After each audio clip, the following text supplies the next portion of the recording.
जय श्री कृष्ण। जय श्री कृष्ण। न कर्मणामनारम्भात् नैष्कर्म्यं पुरुषोऽश्नुते न च सन्न्यसनादेव सिद्धिं समधिगच्छति। अर्थात न तो कर्म से विमुख होकर कोई कर्म फल से छुटकारा पा सकता है और न केवल संन्यास से सिद्धि प्राप्त की जा सकती है। कल हम लोग देख रहे थे, कल भगवान श्री कृष्ण और अर्जुन में ये बातें चर्चा हो रही थी कि कौन बड़ा है, कर्म करना अच्छा है या ज्ञान प्राप्त करना अच्छा है। आज भगवान श्री कृष्ण बता रहे हैं दोनों ही जरूरी है। ना तो कर्म से विमुख होकर कोई कर्म फल से छुटकारा पा सकता है और न केवल संन्यास से सिद्धि प्राप्त की जा सकती है। यह श्लोक विद्यार्थियों के लिए कैसे लाभप्रद होगा अनिल जी बताएंगे।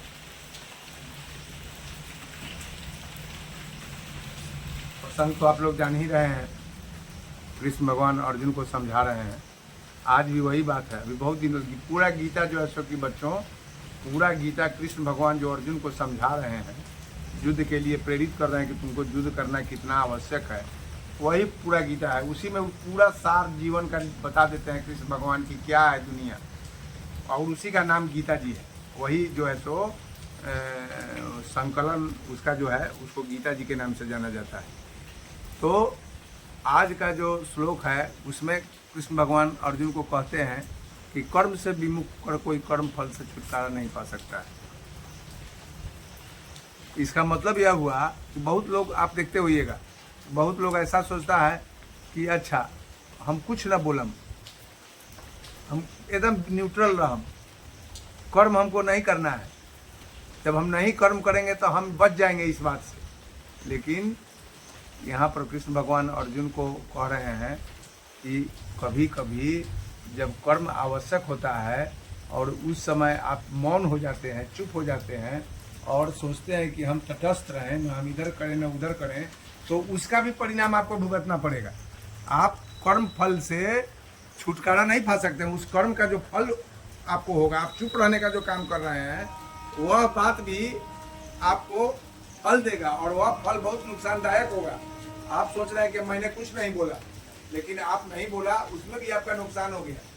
तो कृष्ण भगवान यही समझ कह रहे हैं कि आप कर्म से विमुख होकर, माने आप सोचते हैं कि मैं इस काम को नहीं करूंगा तो मैं बच जाऊंगा। आप ऐसा सोचते हैं तो समझ लीजिए कि आप गलत सोचते हैं।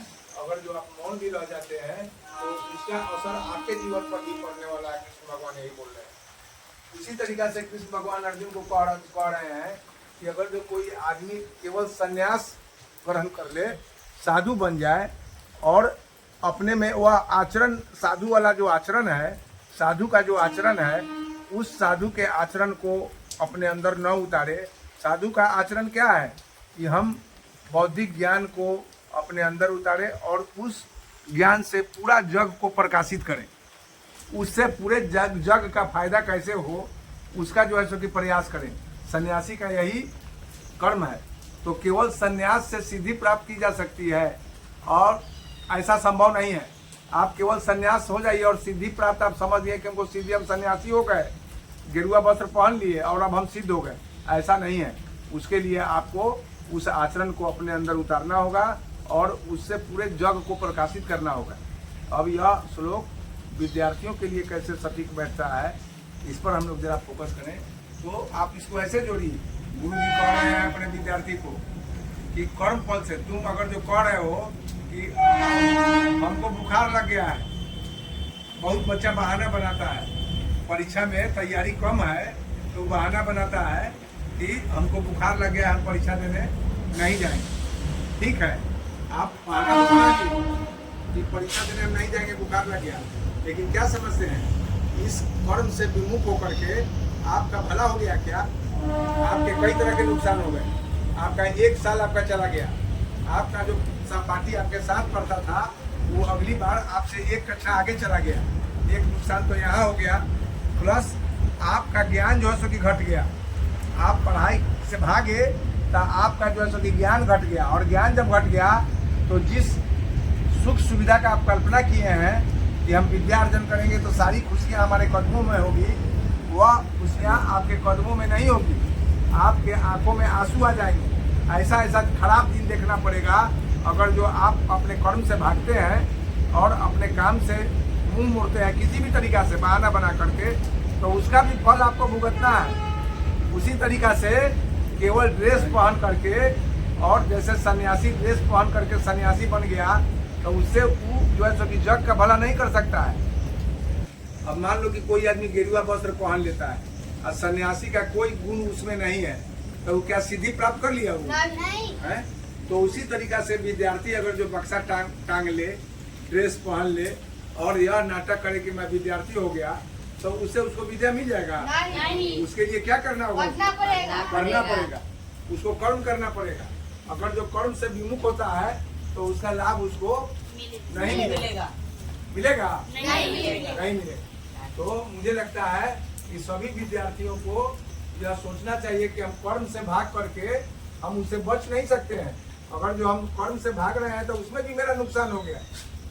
इसलिए अर्जुन को वही समझा रहे हैं कृष्ण भगवान कि आप अपने कर्म से मत भागिए। आप कर्म से भागिएगा तो इसमें भी आपका नुकसान होगा। बहुत सी बातें हैं, बहुत सा बात ऐसा आने लगेगा, आप लड़ाई से भागिएगा तो इससे भी बड़ा कष्ट आपको देखना पड़ जाएगा। तो विद्यार्थियों को भी अपने किताब से, अपने पुस्तक से दोस्ती करके रखना चाहिए। पहले भी हम लोग गीता जी के ज्ञान से ऐसा लाभ उठाए हैं कि हम लोग को पुस्तक से दोस्ती रखना है, हम लोग को पुस्तक से भागना नहीं है, बहाना नहीं करना है। बहाना करके आप अपने पाँव में कुल्हाड़ी मारिएगा। क्या बाबू राजवीर, है कि नहीं? तो मुझे लगता है कि गीता जी के इस श्लोक से विद्यार्थियों को इसी तरीका से लाभ मिलेगा और ऐसा ही लाभ उठाना चाहिए। क्या लोग जी? जी बिल्कुल। क्या बाबा? आज के लिए बस इतना ही, फिर कल मिलते हैं अगले श्लोक के साथ। जय श्री कृष्ण। जय श्री कृष्ण।